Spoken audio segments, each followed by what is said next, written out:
Hello, everybody. This is Ed Parcaut, your host of Real Estate Jerky, and the version of the live that we do after we had somebody on the radio show on Saturday. We have them come on Monday. What is today? Tuesday. There we go. Tuesday at 11, and have them talk more about what they were talking about on the radio. And today we have Sergeant Juan Alanis, who is how many you are?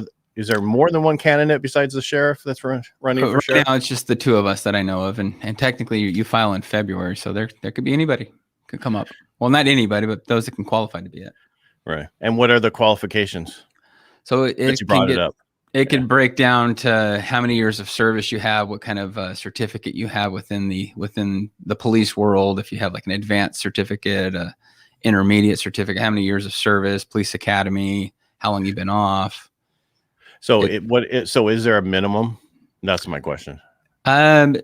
If you've been like a cop, I think within the last 3 or 4 years or so, then you have to have like a certain certificate that you can have. But if you've been out of law enforcement for many years, as long as you had your advanced certificate, which means you were in for a combination of things, years of service, training and stuff like that, then you can basically qualify to be sheriff at any age. Wow. But you had to have been a cop.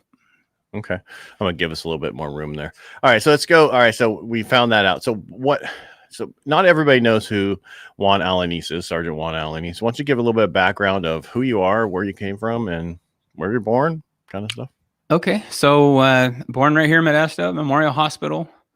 I was raised in Riverbank and went to school there, went to Cardozo and Rio Altura and California Avenue and Riverbank High School, and ultimately went to Modesto Junior College. But while I was in high school, I did numerous things. I was involved with Boy Scouts, and I got into a program called Naval Junior Reserve Officer Training Corps, NJROTC. It was a new program they started when I was a sophomore, and it was pretty popular.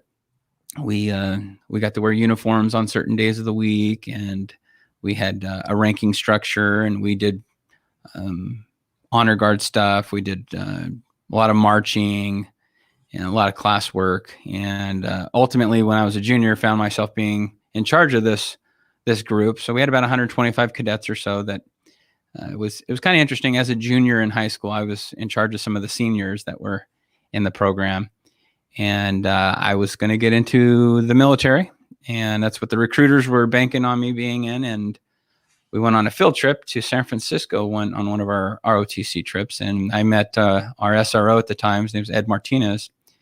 Asked me if I'd be interested in a program called the Sheriff's Explorer Program. Never heard of it before. Didn't even know it existed. And so basically, and it still goes on today. So if you have your kids want to be in law enforcement, I'd recommend they get into this. It's it's boys and girls from the ages of 16 to 20. They're out when they're 21. And they go do ride-alongs with patrol deputies. They can, depending on what departments there are, like ours, the sheriff's office, you get to go work in the jails. You also get to go and do special details, like when we have a lot of the rodeos, we would assist with the rodeos or any other kind of function that the sheriff needed assistance with.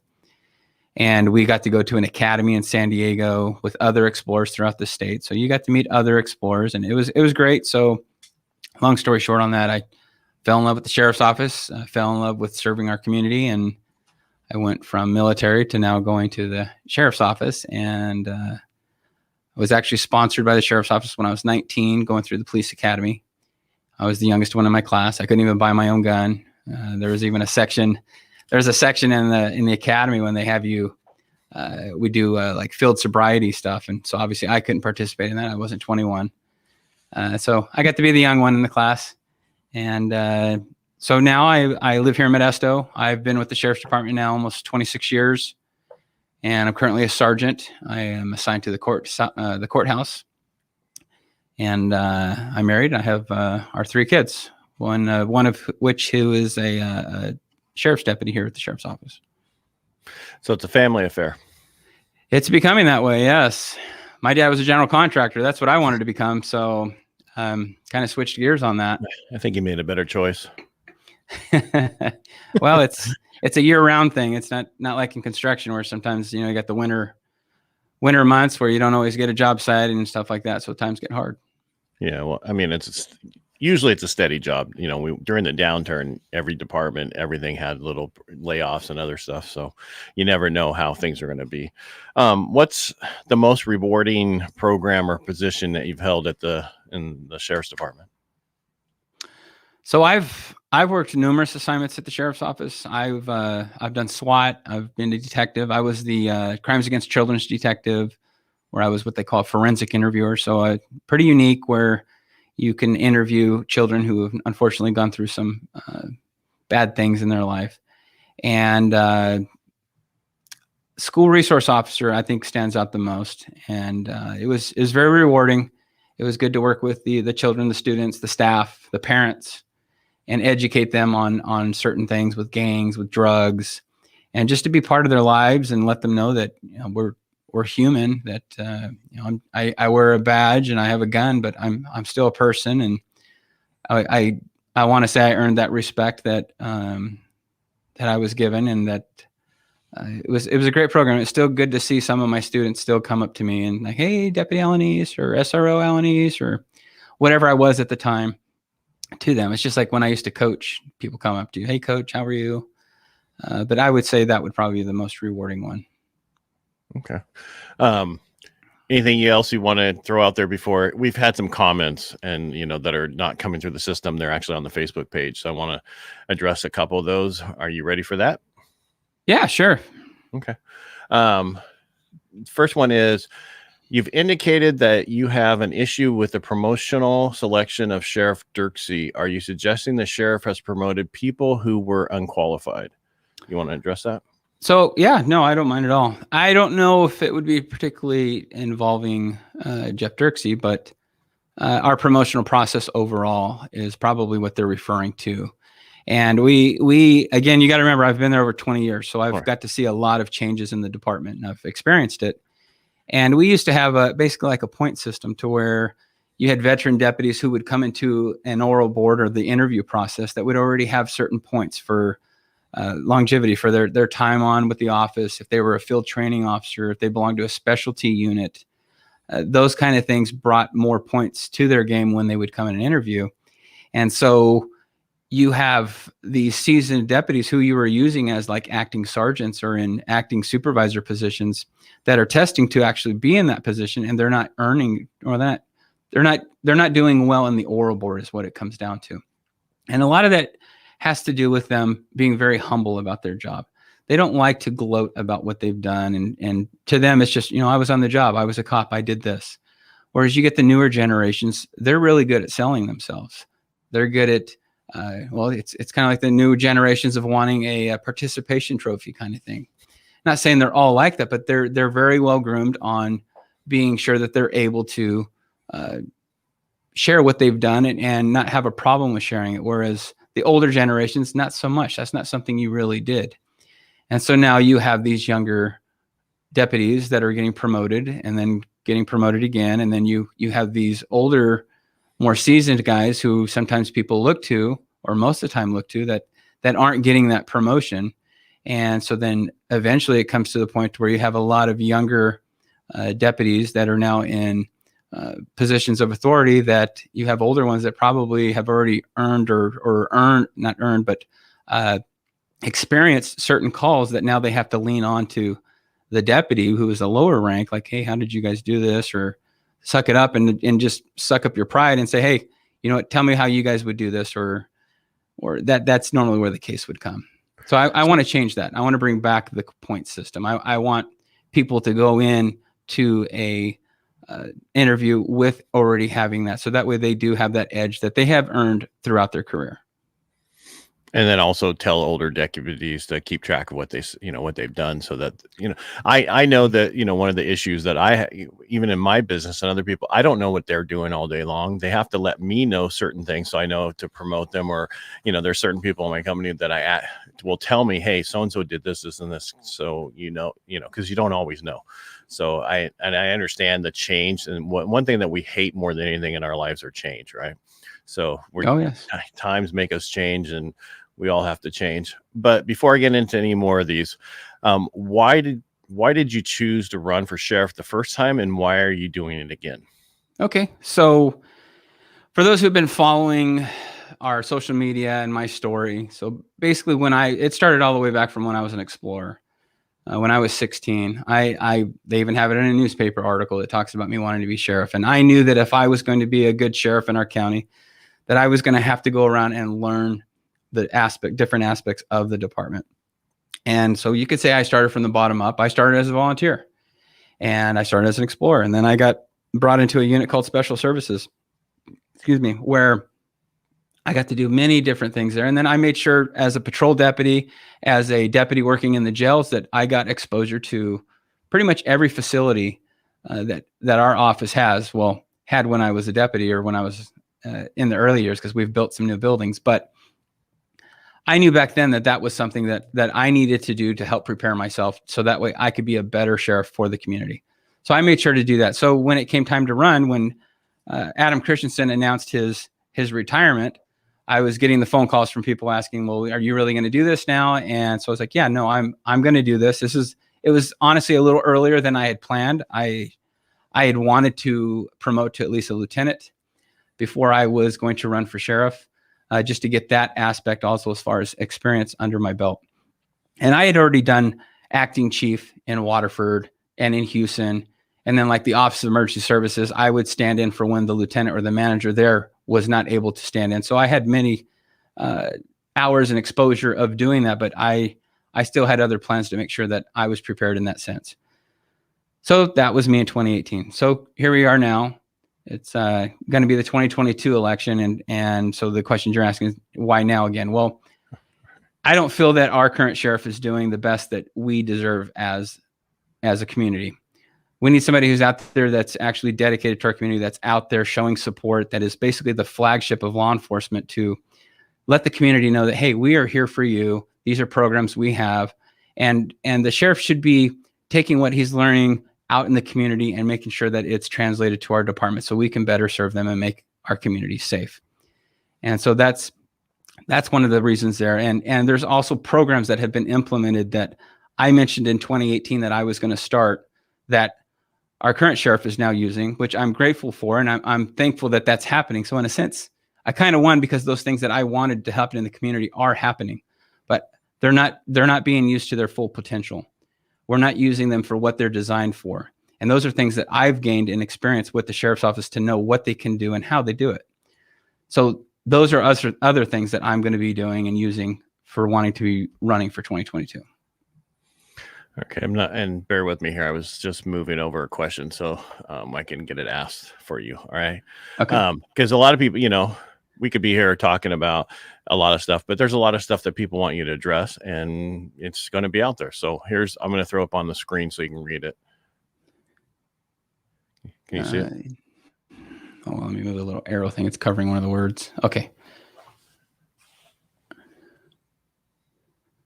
Okay, so, talking about we have lower. Can I take it everybody else can see the question as well? That's correct. Okay, so let's just go for the we have more officers. Well, that's true. We had a reduction in force in 2008, and we lost a lot of officers. I believe we lost over 60 deputies at that time, and our numbers were very high.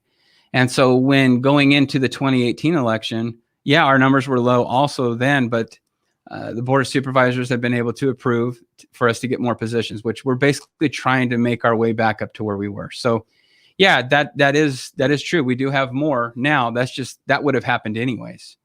And as far as lower crime and less transfers, that goes back to the retention that has been brought up before in the past with us getting a 10% raise. And yes, money helps people stay, but also happy employees, for the most part, don't really care too much about money if they love where they work and what they're doing. And as far as the numbers that have been reported of those leaving, which I believe on other interviews, it was the number of one. Only one person has left. I want to say I disagree with that. There's others that have. And in 2018, I talked about exit interviews. And an exit interview, for those who don't know, is say I'm ready to leave the office and I'm going to go to another police department. So the office wants to do an exit interview with you to see like, well, why is the reason you're leaving? Is it financial? Is it because of your family? And so they want to get to the root of why you're going. So they interview you. Well, you got to keep in mind that this employee is going to go to another department and will now be on probation, which means they can be let go. So do you really want to say the real reasons why you left if you end up getting let go from that other department and say you maybe want to come back? No, you're not going to be 100% truthful. So what I proposed to do back in 2018 was have an exit interview with that employee after they've continued their probation period with that other agency. So say I'm going to Tracy. I'm going to go to Tracy Police Department in 18 months when they're off probation or a year, whatever it is. And then I'm going to go sit down with them maybe at their department on their time and ask them, be truthful with me. What could we have changed with our department? Why did you leave? And then go from there. Then I pretty much guarantee that you're going to get the truth after that. So you're saying go back and have an exit interview after they've been through their probationary period and then see what they said at that time. Correct. Not just when they're leaving now, because you're saying that they might not tell the truth, because if they want to come back, they want to be able to come back. They want to be able to come back. So they're like, oh no, it's because of money, or no, it's because my family wanted to move. No, there could be other reasons. All right. You ready for another question? Yes, please. And did I answer all the ones on that one? I think so. Let's just make sure. Let's throw that one back on the screen. You said you better this community. Oh, how would you do more? Okay. Yeah. So you did do that. All right. All right. And then, do you agree with the sheriff on his position for urging the state to stop early release on criminals from the state prison systems and cover the cost in community on such early release? Oh, I agree with keeping our community safe, and that would be part of it. And as I mentioned in earlier interviews, that I think and believe, and this is something else I think the sheriff needs to be doing, is getting very active with our legislation. As a sheriff, I will be working with our assemblymen, our people in DC, to help with these laws that have been imposed on us that are unfair, that jeopardize our safety in our community. And I don't want to be a person that is just waiting for this to happen. I don't work that way. I will get involved. I will be part of that system to help and do that. And the assemblymen, the congressmen, they need that assistance too. I can't just depend on them all the time. I got to be there right there with them, representing the people that voted me in to help keep them safe. So I felt that I need to go more than that mile to make that happen. And that's something that they're going to get with me. That's something I'm going to promise to do. Right. So I'm going to bring this in as the last question that they, and then I want to go into the areas of Stanislaus County. All right. So if successful in the election, what are you going to do differently than Sheriff Jeff Dirksey right now? Well, one thing for sure, our community deputies. Dirksey likes to take credit that we have community deputies, and we do have community deputies by title. What is a community deputy? So if people don't know what that is. So let's talk about community deputies. It's where you have a specific deputy assigned to a certain area. So let's just say, for instance, Empire. The community of Empire, it's not a city. It doesn't have a mayor, but they do have a MAC committee. They have a municipal advisory committee. And you would assign that deputy to Empire. So that deputy would get to know the businesses, get to know the neighborhoods, and they would educate the neighborhoods and the businesses on certain things that maybe they're not doing, that they weren't aware of, and getting them resources for their community to help maybe with cleanups or with gang education, those types of things. And the community will get to learn and know and trust that deputy that's assigned to them. And it's like that throughout the community with Stanislaus County. You can, like I mentioned earlier in our other interview, I think, in Denair, if you go out to Denair, you're going to ask them, hey, who was your community deputy? And they're going to tell you, oh, I remember Jeff Bromus, or I remember Kenny Behringer.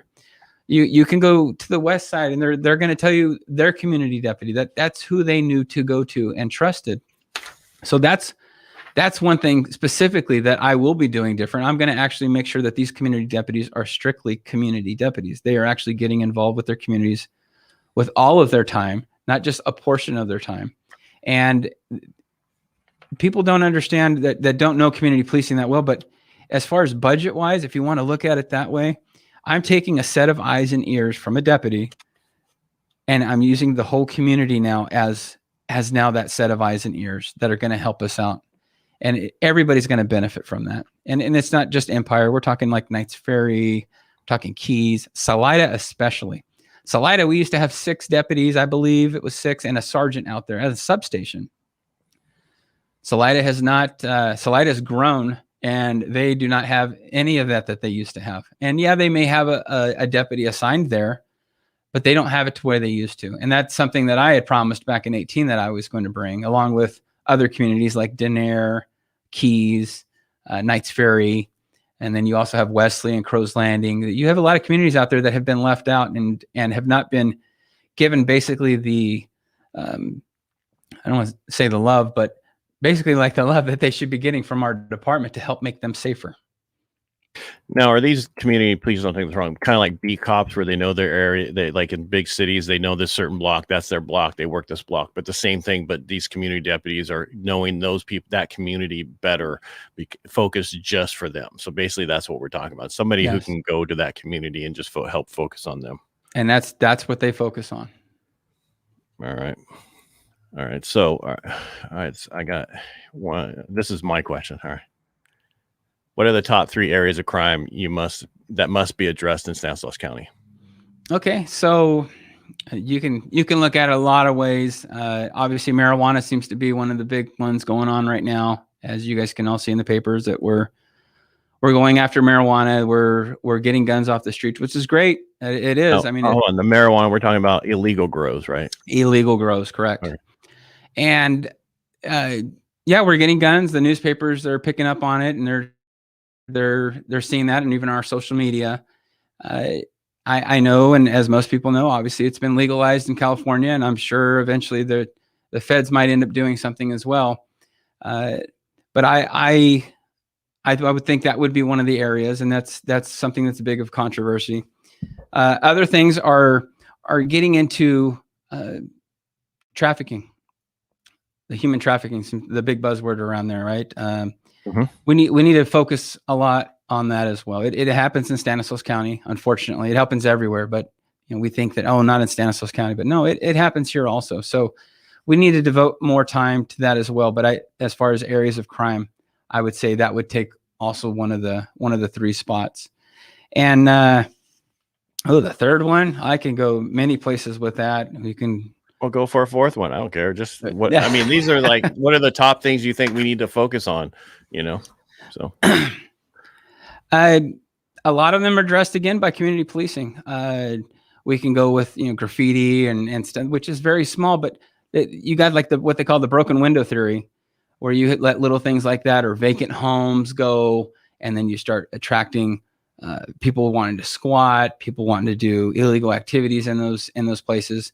Those are things that, again, that community policing will help address and help prevent. And not only is the deputy part of that, but the community will be part of this also. They'll take ownership of their communities again, which is the focus. This is what we want. I don't know how much time you want to go on those. I could keep talking. No, keep talking. I mean, this is who are you, Juan? What do you want to focus on? This is for you is there anything else you want to add to that? I mean, I know, you brought in a briefcase full of stuff. So, what do you want to? Some of that was just stuff I didn't want to leave in the car. That goes back to safety stuff, right? Like, don't keep your valuables in your cars and lock them up. If I could right now, while I'm thinking about that, for those who don't know, today is National Night Out. And this is a great time for you to get out and meet your neighbors. Get out of walk out of those doors, go out and meet them, barbecue, get together. It's great to learn other people's contact numbers. I know in my neighborhood, we have a group text and we talk to each other all the time. And I highly recommend that. But it's also a time to meet your officers in your area. If they have time, hopefully they're showing up and you're getting to meet some of those that protect your neighborhood. And it's a great time to come together. I'll be going around tonight with certain national nights that I can make it to this evening.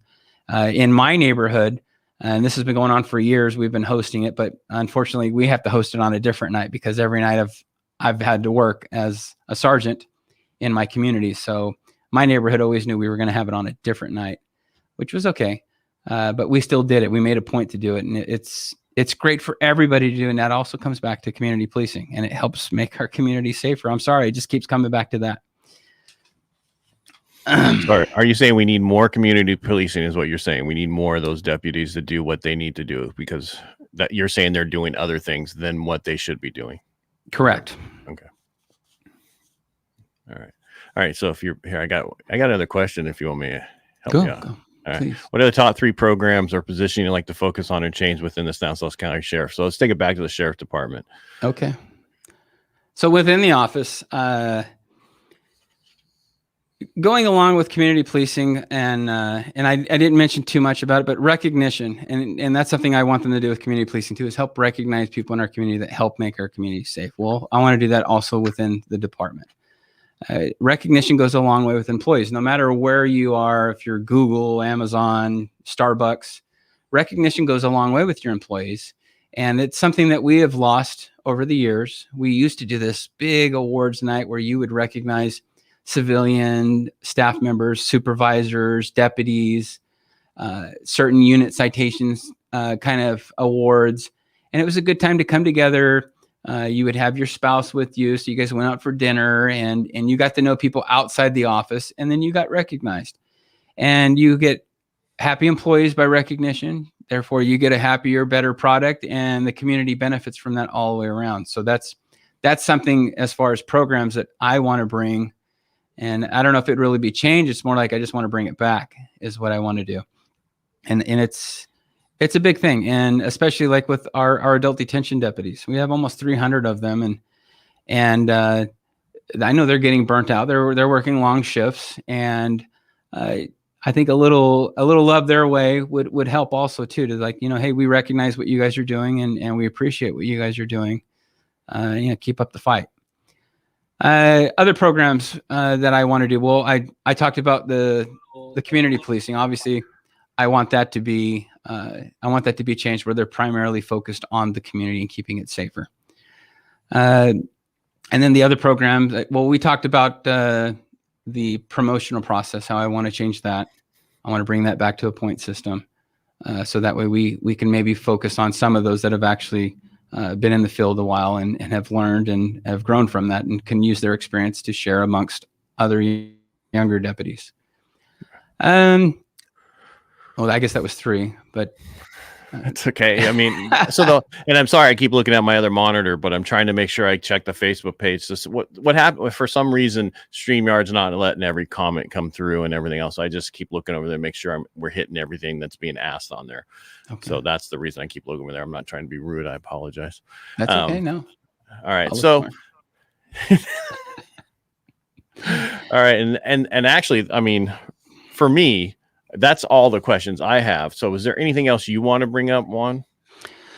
Well, there's a couple things going back to recognition of employees and working on retention. Yeah, we have our 10%. Going back to the recognition, I think that will help. But I think also just getting down there and talking with your deputies and finding out what they think we need. That's one thing in government. We will say we're building a building for a bunch of, construction workers or pipe fitters. And I know nothing about pipes, but I will build the building that I think they need. And then when it's time for them to move in, they're like, why did you do this? Why did you do that? Why didn't you have somebody that works with that help you do that? Well, I think that's something that we also need to do. We order a lot of things that sometimes we don't end up using because we didn't actually go and speak with those that are going to be using it. And I think that's something that we also need to focus on, and just it's not about pride or anything. It's just doing the right thing. Just talk to them and bringing them and including them in those kind of questions will make morale go up also with that. And speaking of morale, I know it's been brought up that our morale is the highest in the 14 years, but I seem to disagree. I as I mentioned, and you guys all know, I'm a sergeant, so I'm not up in the administration. I'm still down here with the troops, and I still get to hear what they have to say, and I understand what they're saying. And so then I get to hear it straight from their mouth for the most part. And I'm not trying to be disgruntled or anything. It's just something that I recognize that not everything's correct. And I don't want to think that everything's correct. And actually, I just want to keep thinking that there's always room for improvement, because I think that's what we should always be doing, evolving and improving.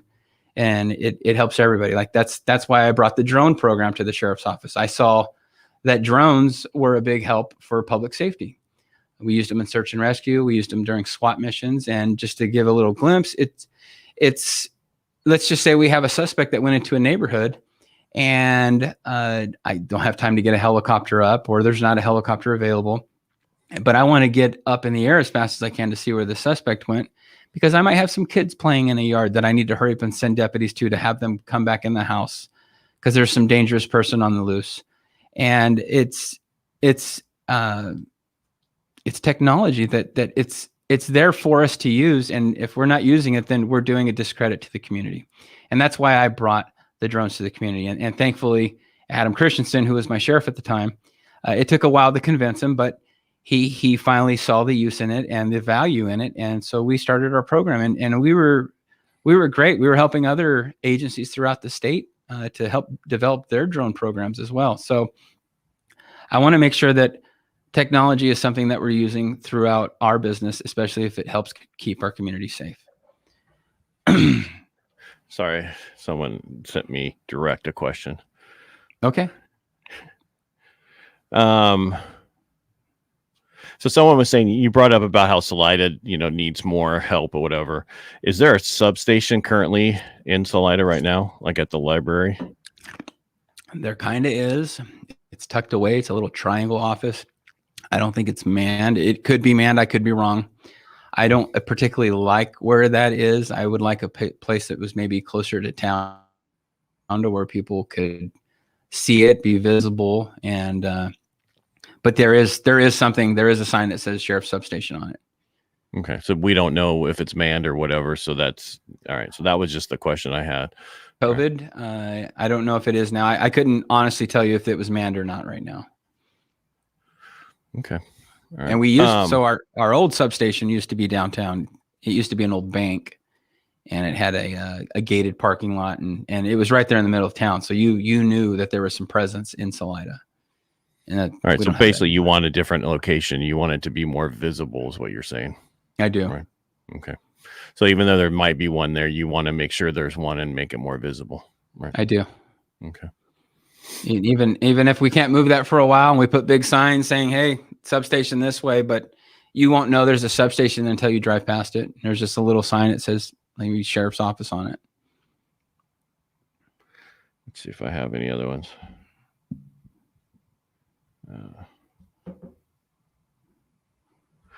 All right. I'm sorry, Juan. I'm getting a ton of, people just asking little questions, and not all of them need to be asked. So what's, so you're going for sheriff this time. What happens if you don't make it this time?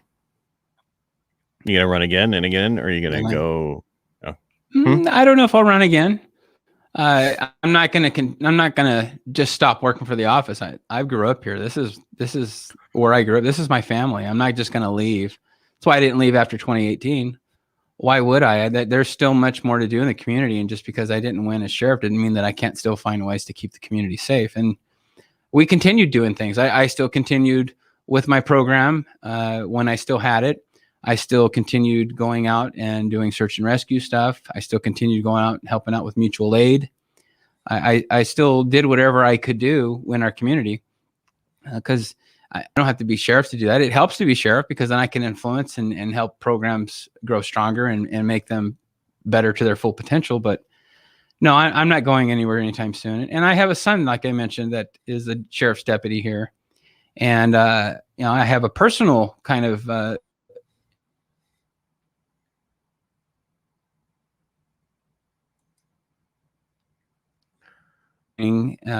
that they should also get to help our community safe. But I'm not going anywhere. Okay. Now we talked about promotion and all that kind of stuff early on. What's the progressive? Because I don't, we talked about it's a military, sheriff's office is like a military organization, right? So you have a certain levels that you've been in 26 years. Do you have to retire at 30?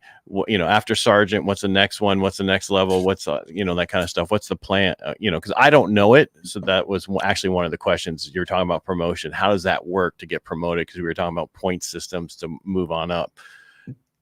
So from sergeant, you have a lieutenant's position where in our office now you have to have a bachelor's degree. You have to get it within a year of being basically promoted. And that could change, and maybe it has changed, but like I have a bachelor's degree from Stanislaus State. And I got that in preparation for me to promote to lieutenant. Was one of the bigger focuses of why I got it. It was also to prove to my kids that no matter what age you are, you can still keep pursuing your education and getting your degrees. Because I went back in 2017. I ended up becoming the old person in class.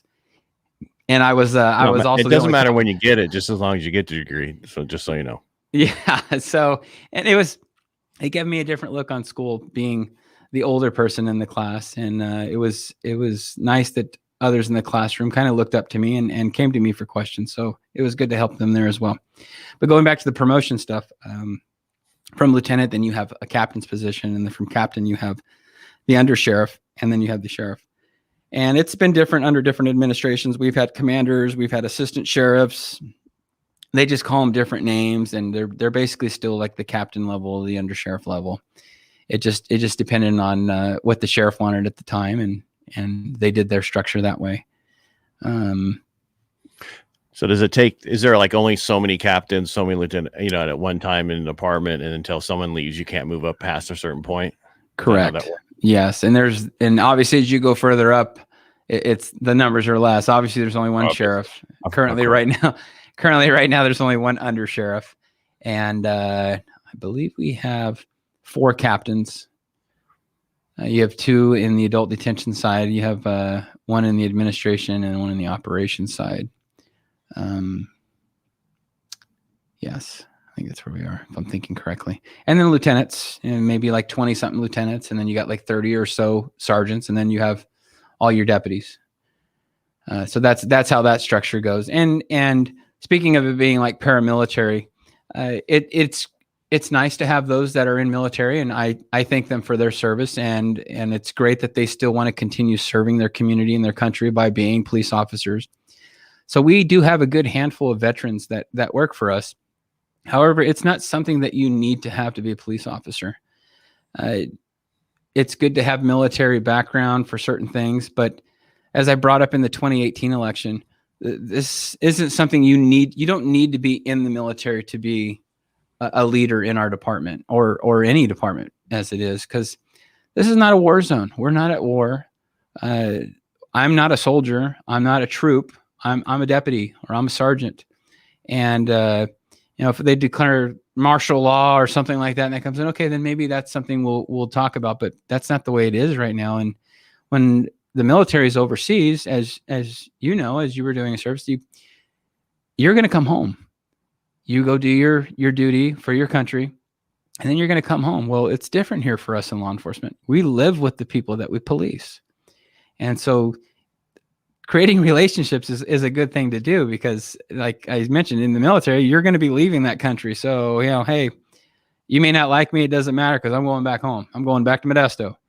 And well, here you have to police the people that you live with. And so law enforcement's looked at differently, and our tactics are a little bit different on certain things that we do, which is like why the military for years has been contracting law enforcement to go over and help them learn basically how to police, because military has been taking somewhat of a different role when they're over in the countries, to where they're not just going in and blowing up things or whatever they're doing to take over a certain territory. Now they're going to have to actually like police around what they're doing. And so now they look to law enforcement for our expertise. Whereas normally people think, oh, the military comes for us, and like we have Navy SEALs teaching SWAT and all that stuff like that. But people forget that we send law enforcement over as private contractors to go and teach them what we've learned here to apply there in the other countries. And going back to paramilitary, yeah, we march in the academy, and we unfortunately, when we have our funerals here, obviously we line up, we salute. So that's all military stuff too. So if you have a military background, it's nice to help you to be able to show others how to stand at attention, how to salute, what formations you should be using.